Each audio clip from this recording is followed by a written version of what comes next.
The world Marx was born into was one of steam, soot, and upheaval. Factories stretched like iron cathedrals across Europe, powered by coal and crowded by human hands. The Industrial Revolution had done what no war or empire could. It reorganized life itself. In this new landscape, labor was no longer tied to seasons or craft. It was measured in hours, productivity, and profit. Karl Marx, born in Trier, Germany in 1818, watched this mechanization of humanity with both fascination and horror. Where others saw progress, he saw alienation, the separation of workers from the products of their labor and from themselves. While thinkers like Smith, Ricardo, and Mill described how markets functioned, Marx wanted to understand why they failed. To him, the economy was not a neutral machine. It was a living struggle between those who owned the means of production and those who sold their labor to survive. His mission became to expose the gears of this system, to reveal the hidden laws of motion within capitalism itself. At the heart of Marx's economics lies his critique of value, his response to Ricardo's labor theory.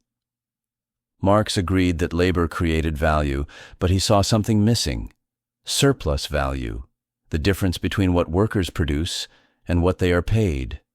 That difference, he argued, is the source of profit, extracted from labor through ownership and control of production. This insight reframed the entire system. Profit was not the reward for innovation or risk. It was the institutionalized form of exploitation. The worker's time became a commodity, purchased below its real worth, generating surplus for those above. For Marx, this was not mere injustice. It was an inherent feature of capitalism. He saw capital not as money or machinery, but as a social relation. One class possessing the means to make others work for them.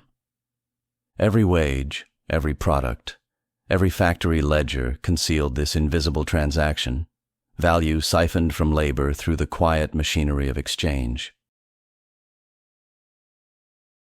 Beyond economics, Marx was a philosopher of estrangement. In the economic and philosophic manuscripts of 1844, he described how capitalism turns human creativity into commodity. A worker no longer owns what he makes. The product stands against him as something foreign. His labor becomes external, forced, alien.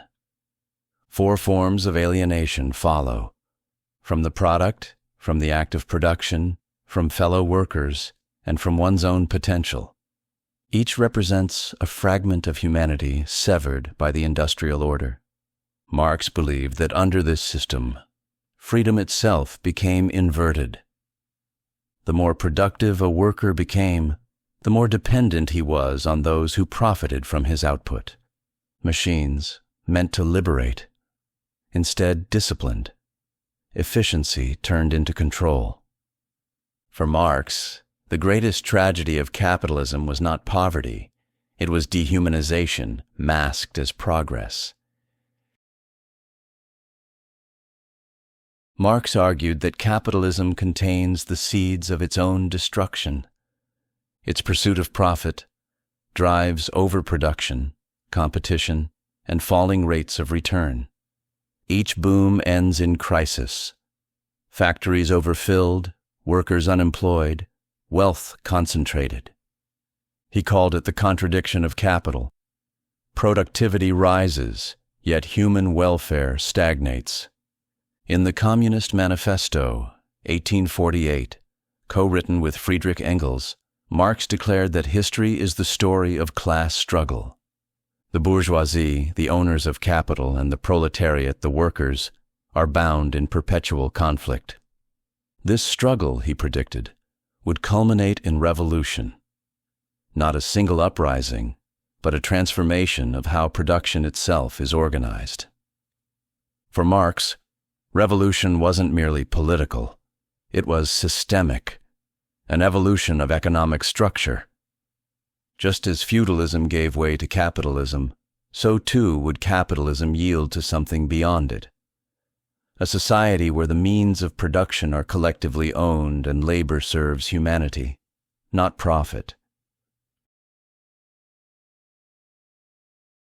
Karl Marx died in 1883, buried quietly in Highgate Cemetery.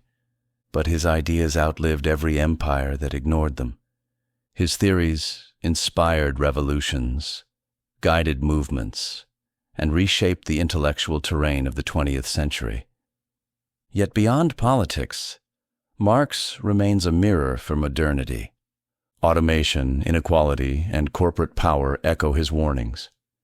Today, algorithms extract data the way factories once extracted labor.